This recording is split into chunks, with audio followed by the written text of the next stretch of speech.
Alors, nous avons étudié les semaines passées les textes précédant ces 6 versets qu'on va étudier aujourd'hui. On a vu la semaine dernière, dans les versets 5 à 8, que Paul disait aux Philippiens et à nous aussi d'imiter et d'adorer Jésus-Christ, qui est l'exemple parfait, l'exemple de la vie parfaite qui correspond au changement de pensée et de cœur que Paul décrit dans les versets 3 et 4 du chapitre 2, qu'on peut relire, donc juste avant. Ne faites rien par esprit de rivalité ou par désir d'une gloire sans valeur, mais avec humilité, considérez les autres comme supérieurs à vous-même. Que chacun de vous, au lieu de regarder à ses propres intérêts, regarde aussi à ceux des autres.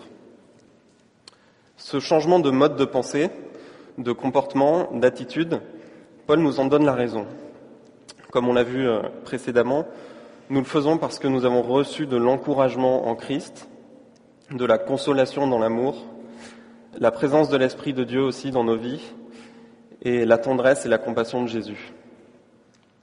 Paul vient donc de parler de pensée, d'état d'esprit, d'attitude, et dans les versets 12 à 18, c'est comme s'il en venait aux faits. C'est comme s'il disait aux chrétiens de Philippe et à nous, vous savez à quelle attitude aspirer, vous avez l'Esprit de Dieu en vous, alors maintenant, engagez-vous avec énergie dans l'obéissance à Dieu. Soyez activement dépendants de Dieu, là où il vous a placé, en portant joyeusement la parole de vie. Co-travailler avec Dieu. Alors je lis les versets 12 et 13, donc du chapitre 2. Ainsi, mes bien-aimés, vous qui avez toujours obéi, non seulement quand j'étais présent, mais bien plus encore maintenant que je suis absent, mettez en œuvre votre salut avec crainte et profond respect. En effet, c'est Dieu qui produit en vous le vouloir et le faire par son projet bienveillant. Alors tout d'abord, je crois qu'il est utile qu'on éclaircisse ensemble un contresens dans lequel on pourrait tomber en lisant ces premiers versets. Mettez en œuvre votre salut, travaillez à votre salut, ne veut pas dire travailler pour obtenir votre salut. La preuve, c'est que Paul s'adresse à des saints, c'est-à-dire à des chrétiens, comme on peut le lire dans le chapitre 1, verset 1 de cette même lettre aux Philippiens, de la part de Paul et Timothée, serviteurs de Jésus-Christ, à tous les saints en Jésus-Christ qui sont à Philippe. Il s'agit donc bien d'une lettre écrite à des chrétiens, sauvés par pure grâce, par la foi en Jésus que Dieu a mis en eux, et non pas à des personnes cherchant à sauver leur peau par une conduite exemplaire ou un travail sans relâche. Dans mettre en œuvre son salut, il y a donc une autre dimension que celle de travailler pour être sauvé, de travailler pour mériter quelque chose.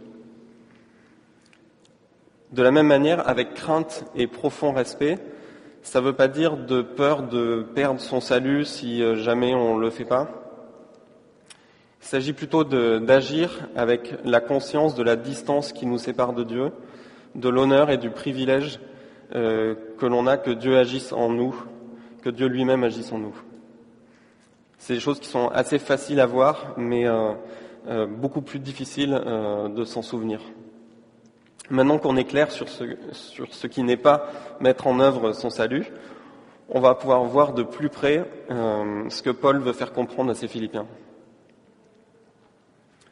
Alors on comprend que ce verset 12 suit le fil des versets juste avant. Il y a le « ainsi » par lequel ce verset commence, qui inclut du coup ce verset dans les paragraphes qui sont avant. Le service chrétien dans l'humilité, comme on l'a vu précédemment, comme Jésus qui en est l'ultime exemple.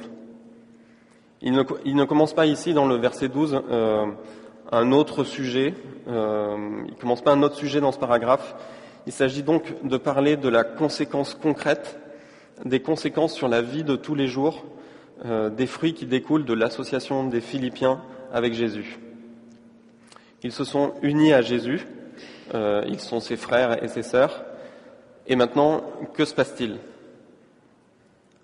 La conversion, la foi, c'est pas une porte de sortie vers le paradis, c'est plutôt une entrée dans le projet bienveillant de Dieu, où on a du pain sur la planche. Dans mettre en œuvre son salut, il y a ce sens de travail, d'engagement énergique et volontaire à vivre d'une manière qui glorifie Dieu.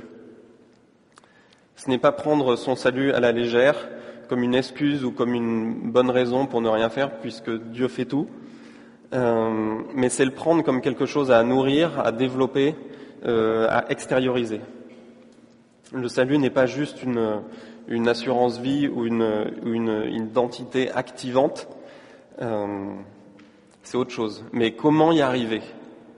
Comment est-ce possible ? Pourquoi est-ce que c'est pas cette recommandation de se mettre en action ? Pourquoi est-ce que c'est pas une invitation à une galère stérile et inutile ? Comment est-ce que c'est pas une invitation à une espèce de pénitence ? Alors lisons le verset 13.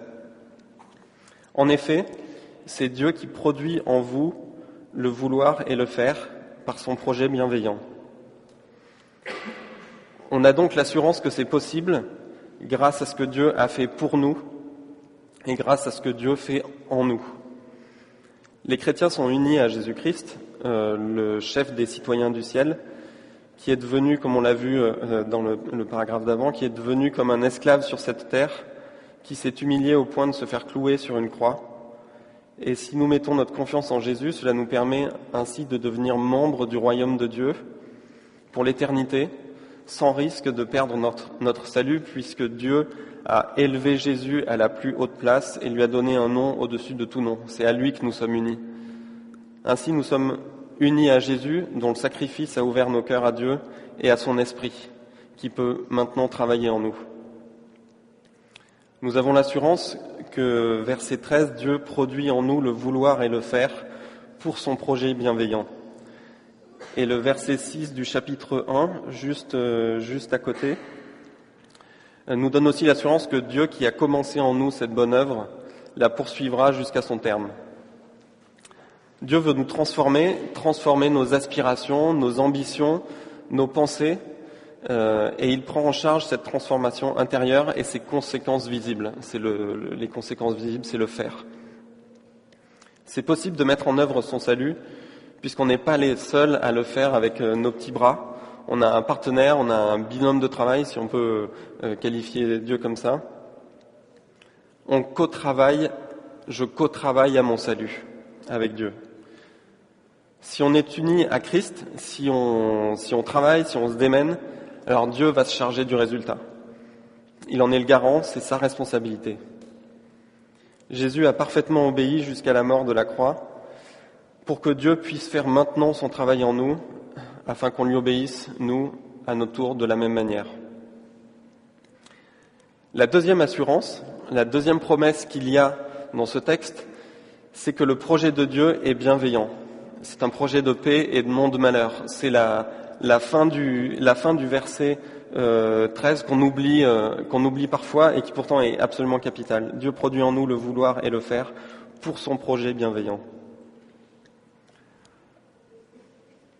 Ces deux versets nous disent que mettre en œuvre son salut, c'est pas vraiment une timide inactivité qui viendrait d'une piété un peu passive sans transformation intérieure. C'est pas non plus un surmenage isolé, une hyperactivité dans son coin sans dépendre de Dieu. Mettre en œuvre son salut, c'est développer une activité dépendante de Dieu. Et c'est ça le projet bienveillant que Dieu a pour nous. Mais Paul n'appelle pas seulement les Philippiens à faire des actions qui glorifient Dieu, mais aussi à faire ces actions d'une manière qui glorifie Dieu. Lisons verset 14. Faites tout sans murmure ni contestation, afin d'être irréprochables et purs, des enfants de Dieu sans défaut au milieu d'une génération perverse et corrompue. C'est comme des flambeaux dans le monde que vous brillez parmi eux, en portant la parole de vie. Je pourrais alors être fier, le jour de Christ, de n'avoir pas couru ni travaillé pour rien. Et même si mon sang doit couler pour le sacrifice et le service de votre foi, j'en suis heureux et je me réjouis avec vous tous. Vous aussi, soyez de même heureux et réjouissez-vous avec moi. Alors agir en y mettant de notre personne, en se mouillant, on voit bien ce que ça veut dire. Mais comme on va le voir dans le verset 15, le but de ce que Paul appelle les Philippiens à faire, c'est glorifier Dieu. Et ça paraît beaucoup plus subjectif. Comment est-ce qu'on peut s'évaluer sur ce plan-là ? Autrement dit, quels sont les KPIs, les Key Performance Indicators, les indicateurs clés de succès ? Alors Paul donne un indicateur très clair aux Philippiens. Pas de murmure, ni de contestation. Alors j'espère que les Philippiens ne ressemblaient pas aux Français. C'est bien connu, les Français sont des râleurs. Sinon c'est un sacré défi qui est devant les Philippiens. Et il s'agit bien de ça. Ce n'est pas mal faire les choses, mais plutôt les faire en se plaignant, en étant insatisfait, en râlant. Ce n'est pas seulement ce qu'ils font, mais aussi la manière dont ils le font. Il leur dit d'être à contre-courant de ce qui les entoure. Une génération, un environnement pervers et corrompu. Alors pour bien comprendre ces qualificatifs, on doit regarder à la racine des mots. L'adjectif pervers a la même racine grecque que scolios, qui qualifie quelque chose qui est tordu. Ça a donné en français scoliose, qui est un dos tordu, anormalement courbé. C'est l'image de ce qui a dévié de la norme. Et pour corrompu, c'est ce qui a tellement dévié qu'il y a eu une altération. Il y a quelque chose qui s'est brisé tellement ça a dévié. C'est donc l'inverse de l'homme créé à l'image de Dieu, comme décrit dans la Genèse avant la chute, c'est-à-dire l'homme avant qu'Adam et Ève décident de vivre indépendamment de Dieu. Et c'est ce qui a fait que l'homme est devenu tordu. C'est l'inverse d'être irréprochable et pur. Verset 15, c'est comme des flambeaux dans le monde que vous brillez parmi eux, en portant la parole de vie. Le but de cette mise en œuvre du salut, c'est d'être comme des flambeaux dans le monde, de briller autour de nous en servant humblement, sans ronchonner. C'est la partie centrale de ce passage, briller dans notre environnement en portant la parole de vie. Paul n'appelle pas les Philippiens à briller par une parfaite étanchéité entre eux et leurs contemporains, mais bien à rayonner, à utiliser leur environnement de vie personnel, familial, professionnel, pour témoigner de cette vie et de cette joie que Dieu a mis en eux. Briller, c'est à la fois être vu, et c'est aussi faire de la lumière dans l'obscurité. On pense à une bougie allumée dans une pièce sombre. Porter la parole de vie, c'est incarner l'Évangile. Le fait de ne pas se plaindre, de tout faire sans murmure ni contestation, sera un signe que, comme le dit le verset 11, nous sommes remplis du fruit de justice qui vient par Jésus-Christ, à la gloire et à la louange de Dieu. En vivant une vie qui le glorifie et en le louant, nous brillerons comme des flambeaux, nous porterons la parole de vie. Jésus a été le seul homme non tordu, et en étant lié à lui, on peut être droit et briller. S'attacher à Jésus, vivre notre identité de frères et sœurs de Jésus, c'est montrer la vie de Jésus autour de nous. En venant sur la terre, pour accomplir la volonté de Dieu, Jésus a vécu la vie parfaite que nous aurions dû vivre. Et par sa mort et sa résurrection, si nous mettons notre foi en lui, nous récupérons le bénéfice de sa vie juste. Dieu nous voit désormais comme parfaits par sa grâce bénéficiaire du sacrifice et de la résurrection de Jésus. Nous portons l'air de famille de Dieu qui est si différenciant. Notre identité, notre citoyenneté désormais, c'est Jésus. Et les versets 17 et 18 illustrent ce que Paul vient de dire. C'est un exemple de ce à quoi ressemble de tout faire sans murmure ni contestation, et ainsi de briller, de faire la différence au milieu de la logique qui nous entoure. On voit que Paul est prêt à mourir avec joie pour que la parole de vie continue à être portée par les Philippiens, pour qu'ils continuent à briller dans leur ville, qu'ils continuent à briller dans leur environnement. Alors venons-en maintenant aux applications que ce texte a dans notre vie ici à Paris.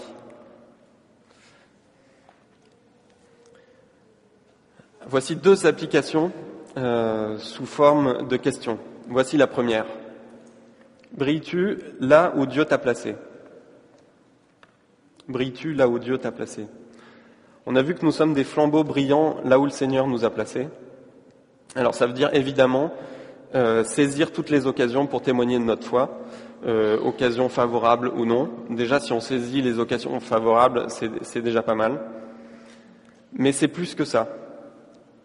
C'est plus qu'être opportunément courageux. C'est montrer notre attachement au commandement de Jésus en toutes circonstances. Alors parfois on pense que la vraie vie chrétienne, la vie chrétienne idéale, ce serait d'être engagé dans le ministère à plein temps. Mais Dieu appelle ceux qu'il désire pour son ministère à plein temps, mais pas tout le monde. Pour les autres, la vie chrétienne, ce sera être dans le monde un modeste flambeau du porteur de la parole de vie. Donc c'est une ambition avec ses voisins, avec ses collègues, avec ses amis, avec ses frères, avec ses sœurs, avec sa femme. Qu'on puisse être dans cette humanité banale, des flambeaux dans ce monde qui nous entoure. Nous ne sommes pas meilleurs que le monde, mais par la grâce que nous avons reçue de Dieu et son Saint-Esprit qui est désormais en nous, nous avons cette capacité de porter la parole autour de nous. Subir un chef qui veut nous utiliser pour tirer la couverture à lui, être victime d'un collègue malveillant, être victime de moqueries. Dans toutes ces situations, et dans bien d'autres, Jésus nous appelle à l'imiter. Donc, à aimer nos ennemis, à prier pour eux, à ne pas nous venger. Faites tout sans murmure ni contestation. C'est impossible. Ça nous dépasse. C'est trop difficile. Mais c'est pourtant à ça qu'on reconnaîtra les enfants de Dieu. Et c'est ça le plan de Dieu. Mettre en œuvre son salut, c'est vivre comme ça. Accepter les situations que Dieu nous fait traverser sans nous plaindre et sans discuter. Ce sera le témoignage de la vie de Jésus en nous. Ce sera comme ça que nos amis, nos collègues, bref, ceux qui nous voient, découvriront qui est Jésus. Tout peut glorifier ou non mon Seigneur. En école, pendant mes loisirs, en soirée, à la maison, là où je travaille, là où je me couche, là où je me lève. Bref, tout ce que je fais. Mais comme on vient de le voir, l'appel de Paul ne concerne pas seulement nos actions.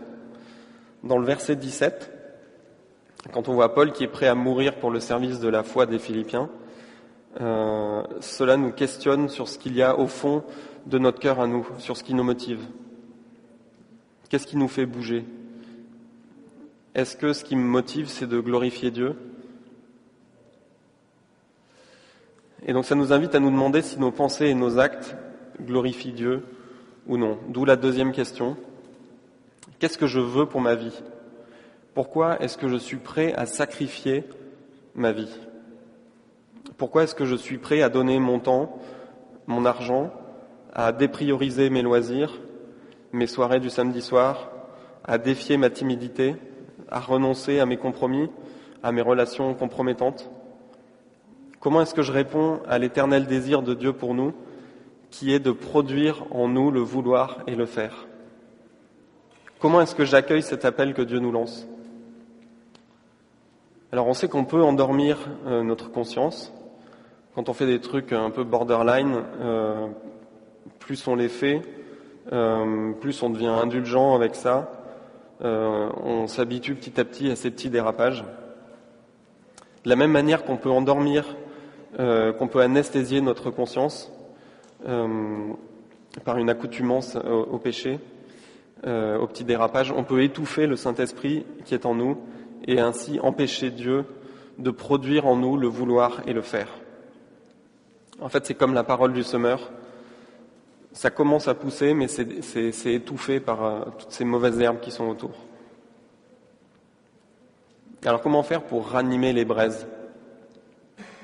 Jésus est brûlant, on le sait, on le voit, mais pas nous.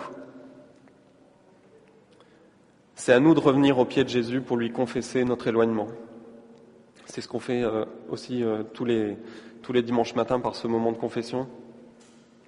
C'est à nous de revenir à lui pour que notre flamme soit ranimée et que notre flemme soit éteinte.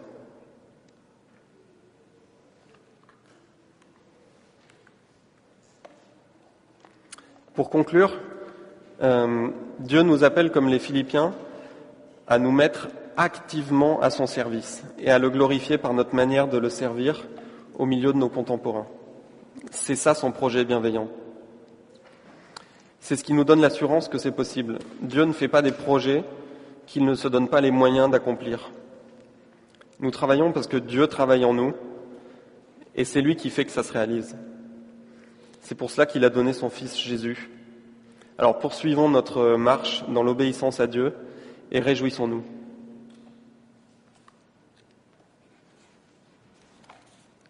Je vais prier.